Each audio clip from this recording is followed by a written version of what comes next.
Hi everyone, and welcome to our panel discussion today called Souls and Poles. Where do religion and politics intersect for young people? We have a great discussion here for you today with three thought leaders in the field of religion and public life. We have Guthrie Graves-Fitzsimmons from Interfaith Alliance, Jeanné Lewis from Faith and Public Life, and Dr. Rucha Kaur from the Sikh Coalition. So I see some of our guests joining us. Looks like we have a few here. All right, well, as they are joining us, oh, hi Guthrie, how are you? Great to have you here. Hello, good evening. Thank you for the invitation. Thank you for joining us. I think this is going to be a fantastic discussion. We're just waiting on our two other panelists, but as we wait for them to join us, I can tell you a little bit about myself and a little bit about Springtide Research Institute for those viewers who aren't familiar with us. My name is Nabil Tueme, and I'm Senior Research Associate at Springtide Research Institute. We are a nonpartisan, nonprofit research organization that uses social science methods to study young people ages 13 to 25 in the US. So for the past year, we've been doing this really great study on young people, talking to young people ages 13 to 25 from across the country. And we've been learning about their civic and political engagement.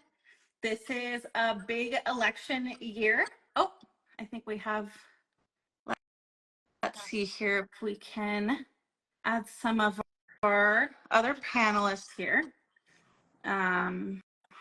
We've got Faith Public Life and the Sikh Coalition here. But yeah, if you're joining us live, maybe you tuned in to watch the first presidential debate last night. And hi. Hi, I'm Jeanné. Hi, Dr. Kaur. How are you? Hi, Guthrie. Hi, everybody. So great to see you all. I was just explaining to our viewers what we're doing here today and why young people and why religion, why civic life. And it's obviously a timely conversation. Young people are making up a greater share of US voters, but even for young people who can't vote yet, they're forming civic habits right now that have the potential to really shape our political landscape for decades to come. And, you know, for Springtide, what we learned this year is that for some young people, religion plays a really big role in forming those habits and helping young people navigate civic life. And so that's what we're going to be talking about here today. So on that note, I'd love to focus on our attention to our lovely panelists. We have Guthrie here and Jeanné and Dr. Kaur. How are you guys? Very good, thank you. Thank you for having me. We are so excited to have this conversation with you here today. So you all do such amazing work with faith and democracy and civil rights. I was wondering if you could give us a brief introduction to yourselves and also to the organizations you represent. And I think what we'll do for this question and for all of the questions here tonight is we'll just kind of go in alphabetical order. So we'll start with you, Guthrie, Jeanné, and then last but not least, Dr. Kaur.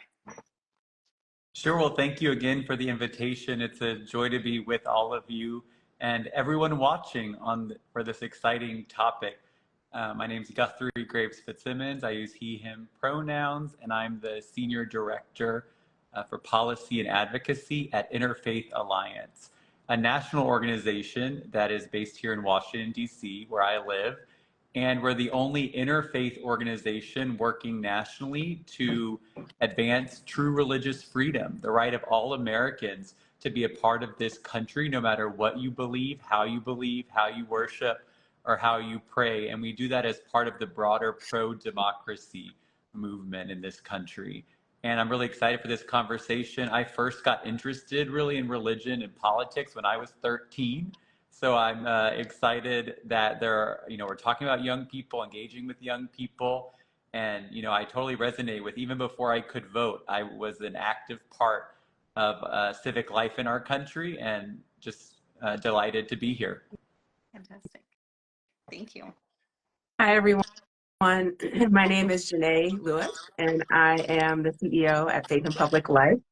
And we are a national organization also based in Washington, D.C., that's interfaith. And we work with leaders all over the country from different faith traditions who want to work in partnership and coalition and build power to make sure that we can have belonging in our country, no matter where you come from, no matter your religion, and also that we can have equitable laws so that all of us can thrive.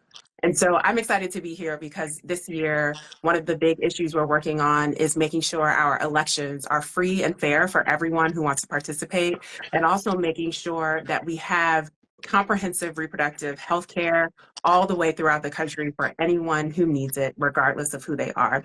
So I'm lovely, excited to talk to all of you, hear what your thoughts are, talk about this research, because like Guthrie, I got involved at a very young age in civic life, public life. I ran for treasurer in high school and I lost horribly, but I loved learning about the process and making sure that everyone who wants to participate can do it. Great. Thank you so much, Jeanné. Good evening, everyone. My name is Rucha Kaur.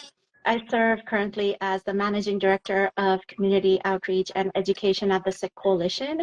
We are a national civil rights organization, and we work to ensure that the Sikh American community is able to practice their faith freely without fear of discrimination based on religious identity. We do this work locally with our local partners and community members across the country, and we also do this work nationally. We work to ensure that religious rights are protected, to making sure that our community stays free of hate. We want to create safe schools for our community and communities and children from other vulnerable communities. We are working on ending employment discrimination and just generally raising the Sikh profile. I've been at the organization a little bit over 6 years, but I have worked in the Sikh community for much longer. I will not tell you how many years because that will horribly date me. Uh, but I have a deep connection to community organization and mobilization, and civic engagement really, and working in civic engagement in my own community is a career milestone for me because a few years ago, I actually changed trajectories of my career to work more in civil rights to ensure that all of us who have voices are making our voices heard, and it is absolutely critically important that we are all talking about issues that are of importance to our communities and communities that are allies to us. Great. Thank you, Dr. Kaur, and thank you all for being here. I'm excited to get started with this conversation. And so I'll just kind of start by talking about one of the things that we found this year. We found in our conversations and in our survey with young people about their civic and political lives that young people are much more likely to report that their religion or their spirituality shapes their politics than vice versa. So over half of young people say their religion at least slightly shapes their politics, and under half of young people say their politics shapes their religion. So does that surprise you all, or does that seem to resonate with what you're seeing play out within your organizations? It deeply resonates with me. I think that that is the promise of religious freedom in our country, that young people are really embodying, that we are free to bring our faith, our spiritual traditions, our moral values, however they come about, into our political life. That is part of how we engage together in a pluralistic democracy, is from a place of faith for many of us. And yet at the same time in this country, we see rising Christian nationalism, where this political ideology is being used to take politics and then use that to drive a religious view, where it's a one narrow religious view being imposed on many others. And so it's really heartening to see your research that young people are seeing how their spirituality and faith informs their politics rather than the other way around.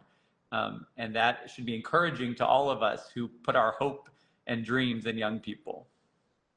Yeah, I agree. I wasn't surprised at all because our faith and our spirituality is core to who we are as people. So why wouldn't it drive the political leanings of young people? And I find that young people are deeply spiritual people. I am so inspired and I am so excited by the expressions of faith and spirituality that I see, the creativity of that expression that I see in young people. So it makes perfect sense that it informs our politics and their political leanings. I think that what we're seeing is spirituality is being expressed in different ways. It's not always with institutional religion. It's not always in a weekly service or in the pews. And sometimes I think folks discount young people as not being people of faith because it doesn't look like it did 50 years ago. But that is absolutely untrue. And so this research makes a lot of sense to me. I'll round out the quorum here. Definitely. So yes, the Sikh Coalition is a 501c3 organization. All our work is nonpartisan, and so the work that we do is across all kinds of beliefs, political beliefs. We do see, however, that younger people are connecting the ideas of their faith, particularly in the Sikh faith, equality and service or selfless service, seva, are big ideals and are absolutely core to the practice of Sikhi. And so kind of redefining what seva means by stepping into these spaces where they are talking more about why it's important to vote, why it's important to get out and make our voices heard, connecting with their own community, directly reaching out to their own community and talking to their peers or elders in their community about why that level of civic engagement is really important. I'm really heartened, my fellow panelists are saying, by their faith and their faith in doing good and their faith in doing more, and really bringing these spiritual values into practice, because otherwise it's all just kind of abstract. But to really bring that into practice has been such a joy to watch. I love that. That's great. And it's great to hear that you're not surprised. I mean, there are so many kind of findings that we see from the research that when you actually put it into their context, it makes a lot of sense. And speaking of practice, that's kind of the perfect segue into my next question for you all, which is that, like you all have mentioned, for a lot of young people, these are a religious identity or a political identity can sometimes feel like one and the same thing, but other times it's not always the case for other young people. Some young people told us, for example, that they really appreciate it when their religious or spiritual leaders can speak to the contemporary social issues that they're seeing or experiencing in their daily life. But also a third of young people told us that actually they dislike hearing about political issues within their religious or spiritual communities. So my question for you all is, what's your reaction to that? And how might religious leaders navigate these different needs? Yeah. I can speak a little bit to that. And Guthrie mentioned something earlier that I think is important to this question. It's the threat of Christian nationalism that we're experiencing. So it's a political ideology that has the word Christian attached to it and uses Christian imagery and language attached to it, but it's really a political ideology. And what I see in my church community sometimes, what I think young people are seeing and calling out, is that when their faith leaders talk about actions or ideology that disconnect from the values that they know their spirituality and faith tradition have taught them, that dissonance can't stand. And so I see young people rejecting that hypocrisy and rejecting that conflict of values. On the other side, I think there are many, many faith communities in our country who really live out our values and who decide and encourage people to engage stemming from those values, just like we named in the first question. And I would imagine that young people, when they see that congruity, when they see that connection there and it's consistent, it can be extremely motivating. And that, for me, with my faith, has been a big part of what motivates me to engage in the public sphere. I'll just share a little bit about my own personal story, and then I'll get back to the question, which is that I was a young person, like I was saying, very interested in politics and religion, and I came to DC for college, and I was so eager, and I, wanted to get involved in politics, and was sort of disillusioned by internships at the State Department and White House, and actually seeing that political machine work. Mhm. And so then I was a little frustrated because you have these ideals and values, and then you see all the machinations of politics, and you see, which sometimes you have to compromise and work across the aisle, and that all is good. But a lot of politics is dirty and messy. And so after those experiences, I was like, what should I do? I want to get back to my values.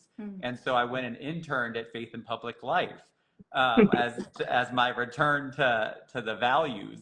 And I think that's what religious leaders can do, is stay apart from all of the political maneuvering and just talk about the values underneath why young people in particular want to see reproductive freedom, LGBTQ freedom. They're the most progressive in these areas across generations.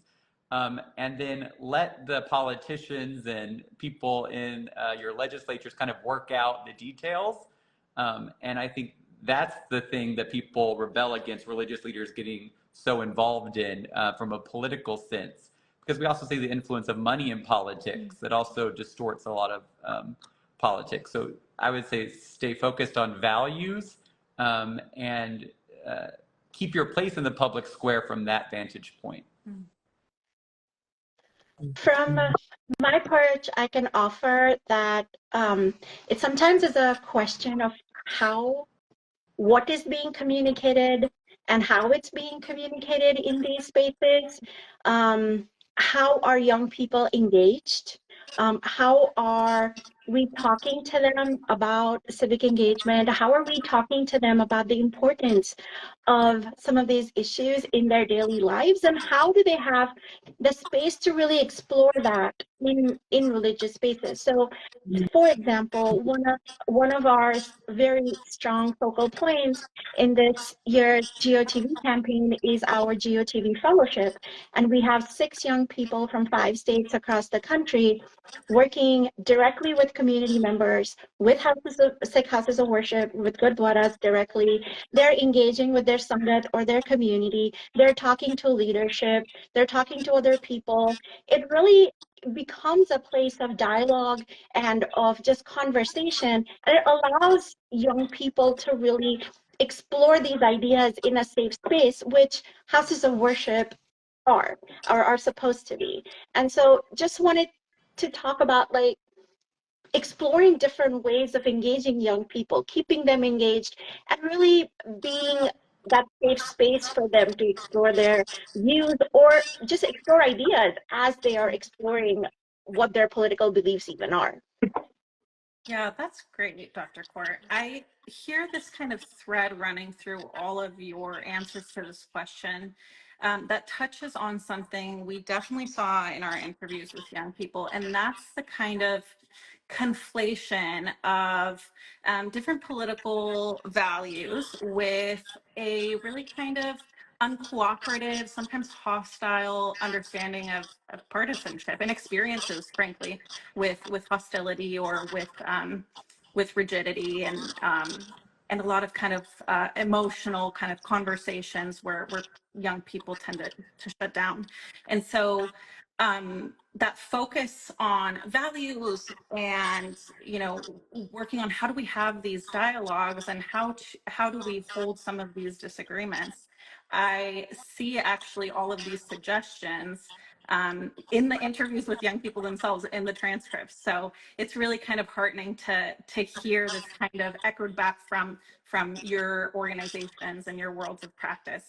And young people do have a strong sense of what their values are. So I think that that's a really great starting point. And, this kind of ties into my next question, which is that, that religion often helps young people clarify what kinds of issues deserve their care, and also how to approach the act of caring itself. And like you all mentioned, that can often be rooted in really strong moral values. But one of the things I heard from young people in the interviews is that they think that religion or moral values or spiritual beliefs should be exercised at a personal level, but not necessarily, in their words, forced on a society-wide or governmental level.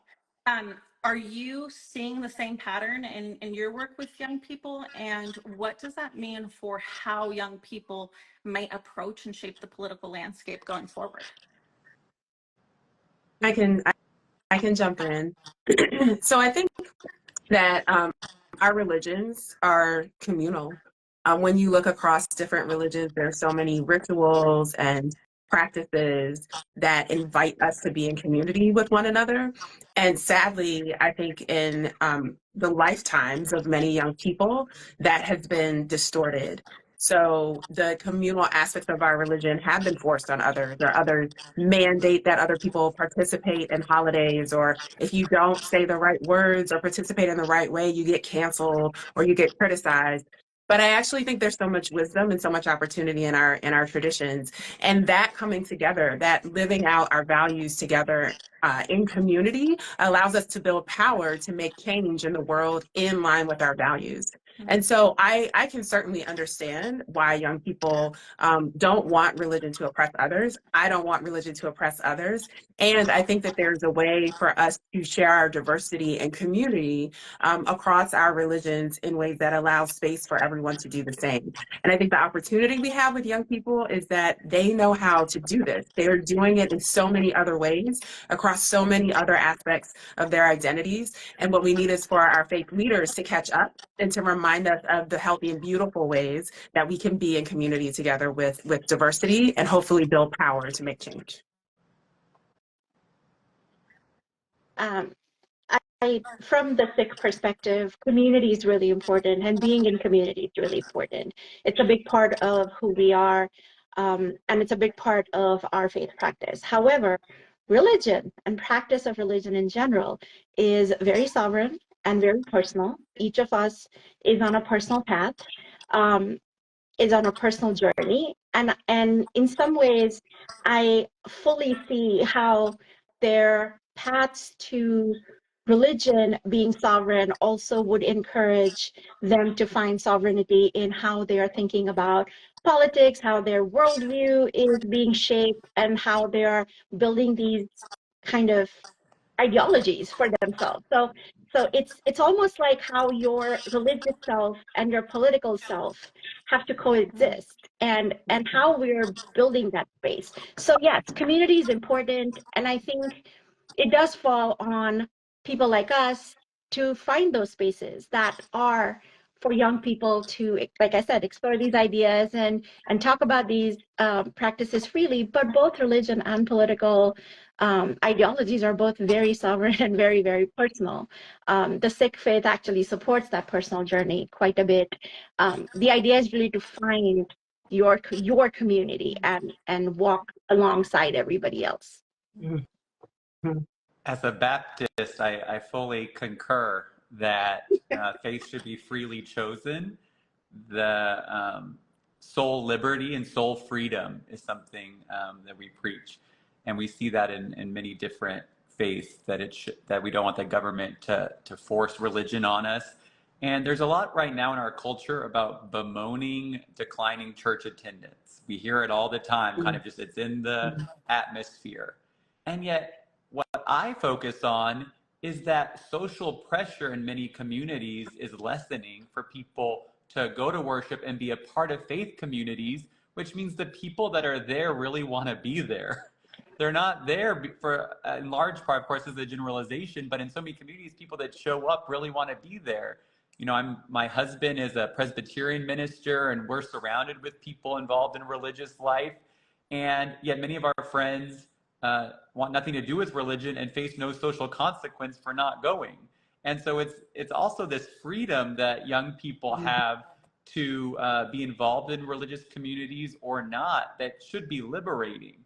Now, the Christian nationalist response to declining church attendance is to force religion on people. So that's this effort to put up the 10 Commandments in public school classrooms in Oklahoma, or inject the Bible. If people aren't going to study the Bible outside of classrooms, we'll put it into the curriculum in public schools.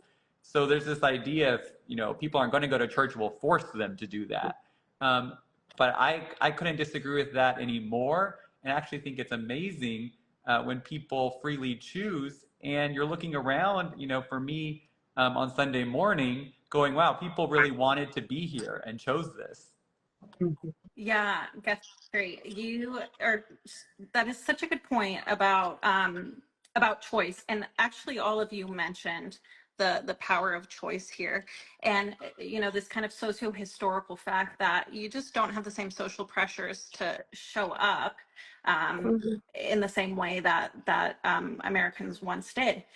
And I'm also thinking about the developmental stage in which young people find themselves, because while maybe kind of on a society-wide level you do experience that kind of decrease in social pressure, I think at the particular moments, developmental stages for young people, maybe they don't experience that as freely. Maybe there's a pressure kind of from their parents. And so I wonder how much of this, this expression of, well, it's good to have this for myself, but I don't want to force it on anyone else, is a reaction also to where they are in life. And I just kind of thought of that as you all were talking. So really great. I really appreciate your responses there. So we're doing great on time. I'd love to ask you a few more questions if that's okay. One of the, it's not really surprising, but one of the things that young people were talking about a lot was social media.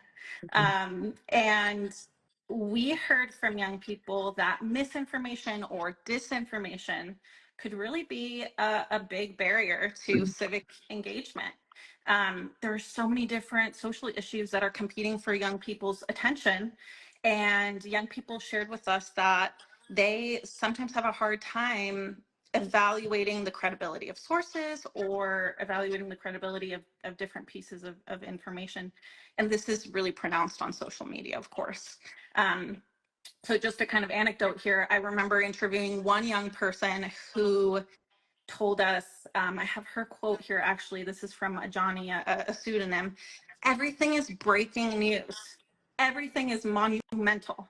Everybody constantly has to be talking about everything 24/7. And she goes on to say, if you just ignore people, it dies down. So everything kind of seems fake.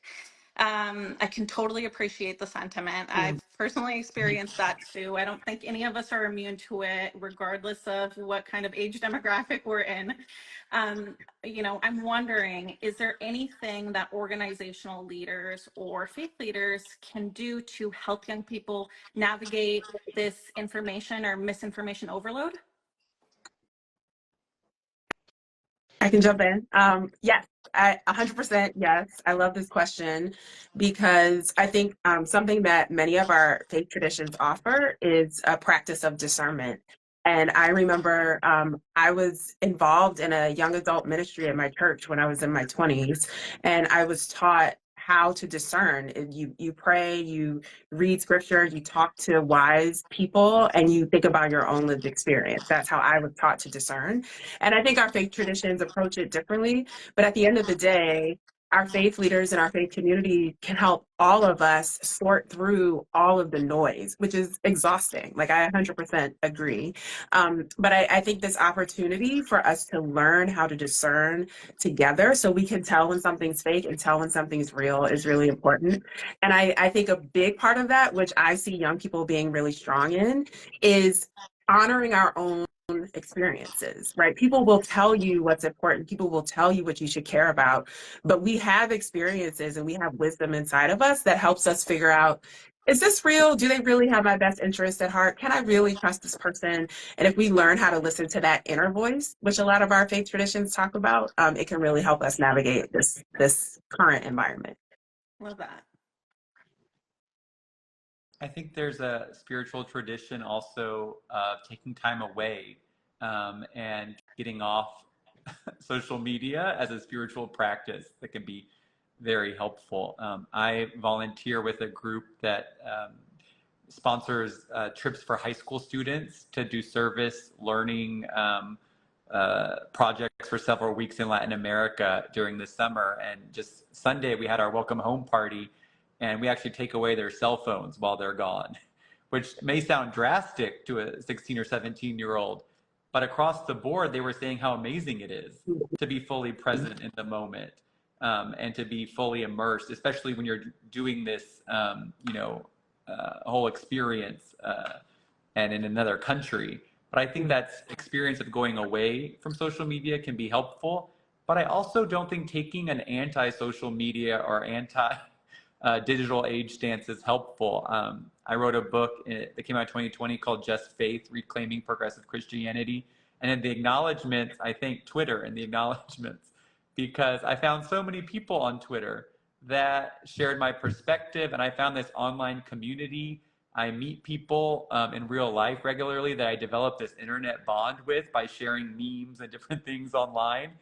And so let's do healthy digital engagement and take breaks, but not make it a binary of religion against the digital world. A big part of community organizing is building bridges and building relationships. And I think that is as true for doing with our young people as it is just community wide. I think leaders and community members have a responsibility to be good listeners, to be observers, allies to young people. And it's a responsibility, I'm proud to say, that we take very seriously here at the Sikh Coalition. And also, we take seriously our reputation as an organization about what we're posting, how we're posting, because we know that a lot of young people are looking at us as a credible source. And we take that responsibility seriously. We think through what we're posting, what we're commenting on. All credit to our amazing media team, by the way. They do such a fantastic job of parsing through that. But just as community members, community leaders, those of us who work in this space, and also those of us who have just a few extra years over 25, bringing some of those sensibilities into our work, into our social media. I 100% agree. The opportunities that social media provides for engagement, for interactions, for just knowledge and information are amazing, but that goes both ways. And so I think just as community leaders, as organizers, as people of faith, we pause just a tad bit and we think through what this means. We think through what it means to post and what it means to comment and right, like sometimes we don't need to say anything. It's okay. It's okay to not say and maybe model some of that for our young people as well. Yeah, I really, really like that. There are a lot of religious and spiritual resources that you shared that could be really helpful for young people as they navigate civic life and political issues or topics that they encounter online, but also engaging in, like Guthrie said, healthy social media practices. It doesn't have to be black and white, all or nothing, right? Like you said, Dr. Kaur, kind of standing in solidarity in some ways by being really intentional about our social media practices and modeling healthy engagement with social media. I was going to say something and completely forgot it. So I will just kind of move on to our last question. If it comes back to me, I'll bring it around. It was about social media and healthy media practices. But yeah, so what else would you all want our folks watching live or folks who will watch this recording later to know about the intersection of young people's religious and political identities and experiences and outlooks?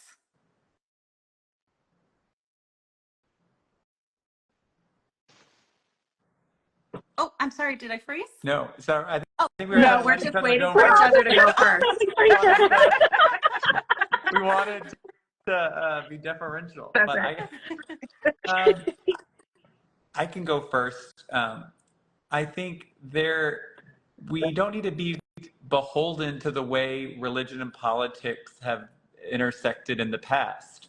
I recently listened to a lecture about from a professor of American religious history about there's this idea that like church attendance, I was just talking about this in a previous question, was high and now it's gone low, but it's actually ebbed and flowed throughout American history. For instance, at the time of our founding, church attendance was quite low relative to today. And we know at the founding, the founders did this incredible thing of setting up a secular democracy, and imperfect as it's been, giving us the promise of religious freedom. And so I would say, we see a rise in Christian nationalism right now in our politics. A lot of people don't want to mix politics and religion because of that.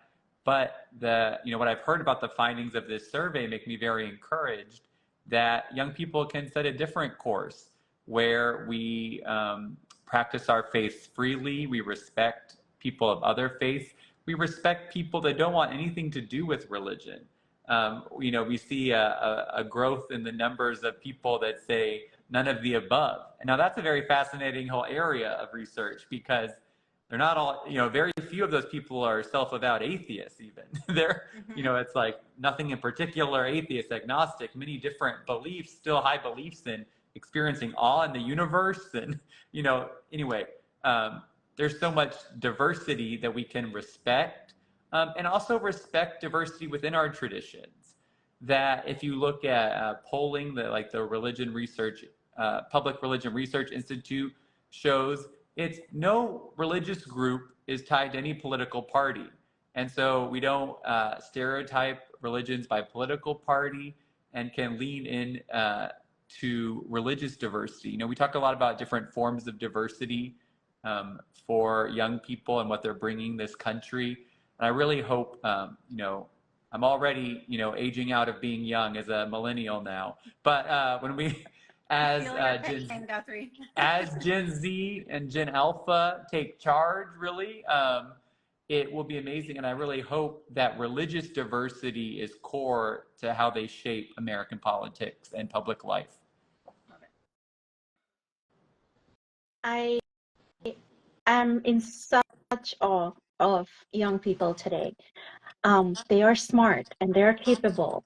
They are very intuitive. They are perceptive. They are taking so much more interest in their surroundings and in issues that they are passionate about. These 6 fellows at the Sikh Coalition have really, for me, transformed this election season, because I see their hope and their excitement, and that has really injected an excitement in our team and how we're doing this work and how we're approaching our nonpartisan voter engagement this year.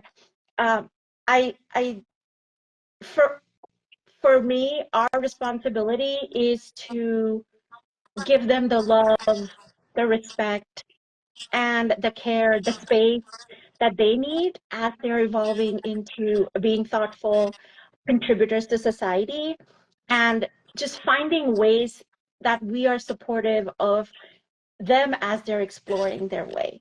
I think there is so much that they will do. I keep thinking back, and I'm on the other spectrum of the millennial is all I'm going to say.